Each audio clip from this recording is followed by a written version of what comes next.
Good morning, everyone. So I have to start off by saying that, well, firstly, thank you very much for having me here. But I have a bit of a challenge being behind a podium because I'm used to moving around. So if it is possible for me to get a hand mic or something, that would make it easier for me. So what I'd like to do this morning, I'd like us to take a look at just some of the facts and the numbers behind the influence that we have as women, because I think the manner in which we sometimes address the issue of gender diversity and our role in society is perhaps not quite in the same way that we should be presenting it in terms of the language. So that's what I'm going to do then. In the second part, what I'd like to do is to bring it closer to you as individuals, because it takes what everybody does as an individual for us as a collective to make a difference. So those are the two ways in which I'm going to be approaching this discussion.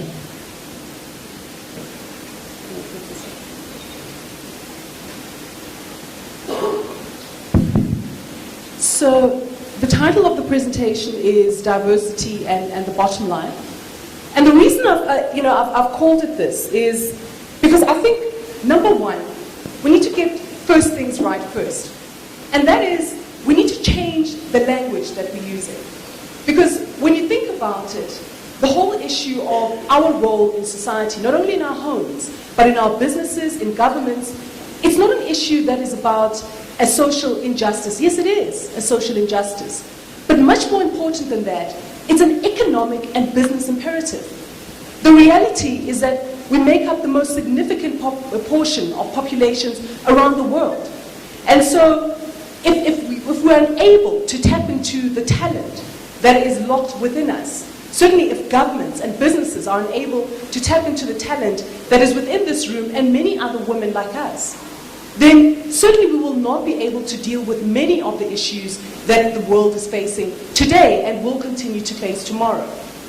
I think I once heard, I often go from time to time to the World Economic Forum, and Klaus Schwab, who founded it, says it very well when he says that a nation's competitiveness is really going to be, it will be positioned well if that nation is able to tap into the over 50% of its population, and that is who we are.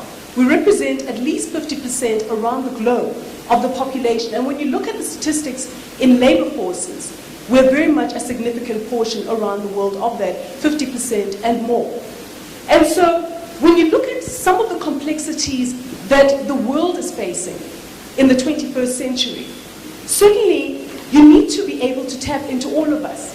Why tap into only half of the population when you could be finding solutions from all of us with respect to how we deal with a number of the issues that are changing in our world today? The fastest growing demographic in the world today is not people. It's machinery, it's software. When you look around the world, you see that some of the largest populations are coming from emerging economies. And so you need to be looking at issues of this growing middle class that is coming from places like Asia, like Latin America, and from sub-Saharan Africa. How do you then make sure that when you look at some of these changes, you look at this growing middle class from all of these emerging economies, how do you find solutions to the growing demand that we'll be having from these voracious consumers in the face of declining capacity? Declining capacity of food, declining capacity of fresh water. The solutions have to come from all of us. And so that is why I say it's not just a social injustice, it's an economic and a business imperative.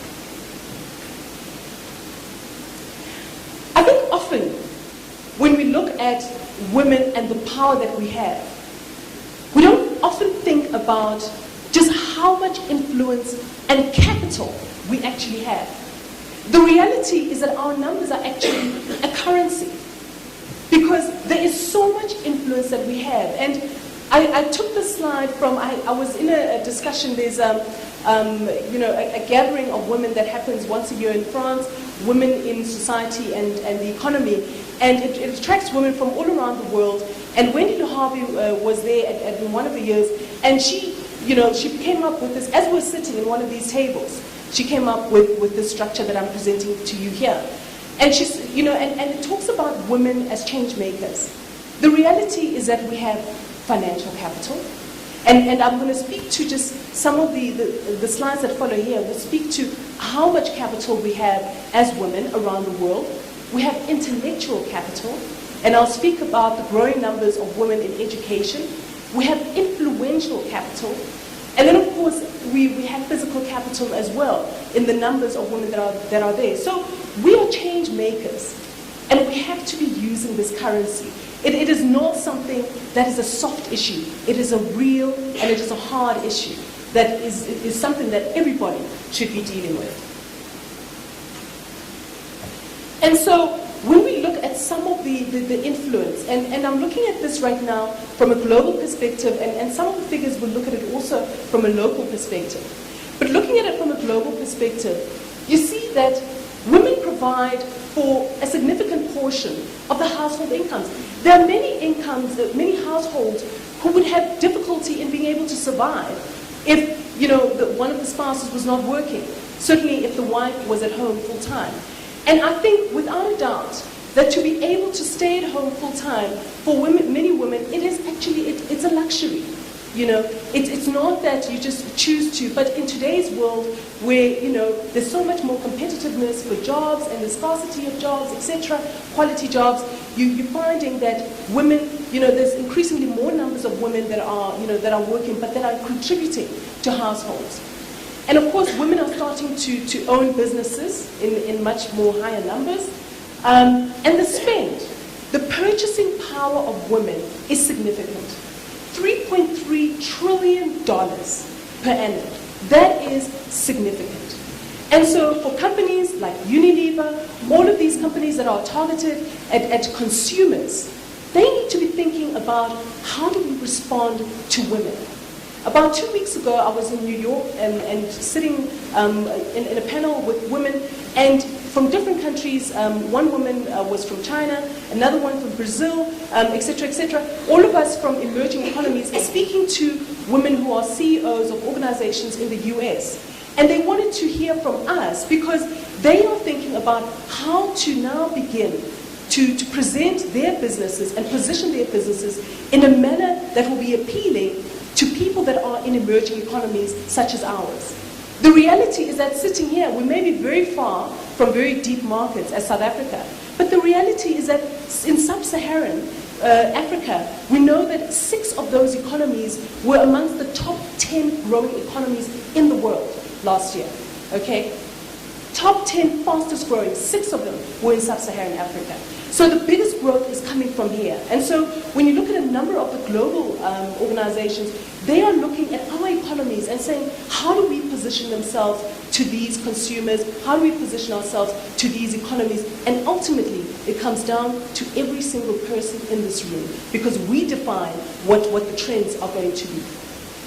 And then, of course, purchasing decisions. In the US and I think around the world, you'll find that a significant portion of the decisions in the homes are being made about women, about what brands to buy, and all of those purchasing power decisions. Certainly, research shows us also, additionally, that the percentage of businesses that are privately held in privately held in South Africa by women has increased substantially. We see that against the global averages, that South Africa actually has been doing far better than the rest of the world. And also we see that South African women currently hold, more positions in senior management roles than in the rest of the world, 27%. Which is higher than the rest of the world, where on average it's about 20%. So as much as, yes, it is still lagging, we still need a lot more representation of women in management, in businesses, but certainly we see that the strides are being made. It is not something that is insignificant in South Africa. And I guess a large part of it also has been because it's been legislated. When you look at, for instance, Norway, where it was legislated, so that has been a driver. But when it comes to, you know, going forward, it shouldn't be, the involvement of women in business and economy should not be something that requires legislation. It just needs to be something that happens because it doesn't make sense for it not to be that way. I think furthermore, when you look again at the statistics in terms of the influence that we have as women around the world, you see that nearly 10.4 million companies are owned by women. I mean, that is significant. And then you look at the number of people that is employing, and of course, the revenues that it produces, approximately $2 trillion. That is significant. It's huge influence. But the reason why you don't see it being used altogether, for, you know, we tend to be quite fragmented. And I think that's why it's important for us, when we get together as women, to be looking at what a force we are as women around the world, but also just, you know, in our country as well. And so we see also in terms of just globally, moving away from South Africa, we see that 41% of all privately held women are businesses that are owned by women. So it's, you know, it's something that is important. It's showing just the emergence of businesses that are owned by women. And then 3/4 of all women-owned businesses are majority owned. And it's important to make the distinction, because you can find that a business is 10% owned by a woman or 25%, but it's important to make the distinction of a business that is majority owned by a woman, because that is when you're able to really influence how that business is run and the cash flow of that business, etc. And that is why we make that distinction. And then you see, of course, the revenues that it generates. And of course, just generally in terms of lifestyle as well, you know, because we're busy, we're eating out more. And so, you know, we're tending to influence the data in terms of restaurants and all of that. And so, and this is important, because when businesses, fast food outlets, are looking at data and research around who their consumers are, they're interested in seeing what the dynamics are in terms of the demographic representation of the people that are eating in their restaurants. And then, of course, we see you know, how magazines are also starting to become a lot more geared towards women, you know, looking at how even, you know, appliances should be used, you know, for women, etc., etc. But you can get it wrong. There have been instances where you will find that, you know, something is specifically geared for women. For instance, there was, you know, a launch by Dell Computers. And they came up with a computer that was specifically made for women. And it was a complete flop, because when it was launched, you know, women felt it was quite patronizing. It was a pink, you know, computer, and it was, you know, and the manner in which it was launched was not, it did not, you know, appeal to women at all, you know, because, so therefore we want, you know, these large organizations to be looking at how they can present products that are appealing to us, but it needs to be done well. I think the good thing that Dell did was that they responded very quickly to that. Very quickly, when they realized that it hadn't worked, they changed it and you know, went back to a different strategy. And that's important too, because you need to have the ability to adapt quickly when you see that something hasn't worked. And there are many large organizations that do get their campaigns wrong. So, you know, but I think the good thing is that at least they try, you know, but they won't always necessarily get it right. And so, once again, we see, you know, something that you often will not hear about. You know, for instance, in the US, you know, many women have served in the military. And so we are not just in specific areas in society, but we are across many facets of society, and we are playing a role that often is not recognized or is not even known. And also when you look at women in education as well, looking at the stats, we see that since 1984, that the numbers of women has been actually exceeding the number of women that have been graduating from tertiary education institutions. And also we see that in terms of looking at the numbers in the US, and unfortunately a lot of the numbers will tend to come from places in the US or Europe, because there is a lot more collection of data there. And I think that's something that we need to be doing a lot of here. I think certainly the Business Women's Association has been doing a lot of that. They've got the census that is launched every year, which speaks to the data that just presents all the different changes that we're seeing of women representation, but more in corporate South Africa. But we need to be seeing more data research just across various areas that women are playing a role in. And so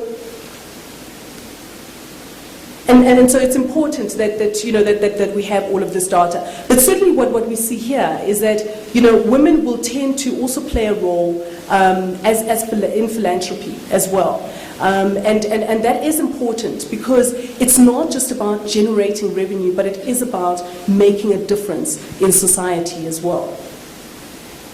I'd like to now just play a video, and it's a video of a woman who is the COO of Facebook, and she presents just some of her thoughts around why we see less women in leadership, and more, she looks at it more from a business perspective. I'm going to play just the certain portions of it, and then after that I'll come back again.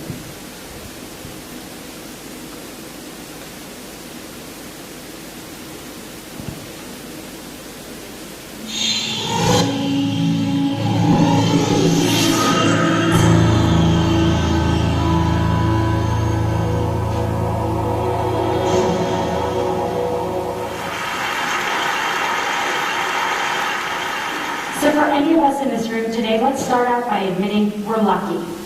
We don't live in the world our mothers lived in, our grandmothers lived in, where career choices for women were so limited. And if you're in this room today, most of us grew up in a world where we have basic civil rights. And amazingly, we still live in a world where some women don't have them. But all that aside, we still have a problem, and it's a real problem. And the problem is this: women are not making it to the top of any profession anywhere in the world. The numbers tell the story quite clearly. 190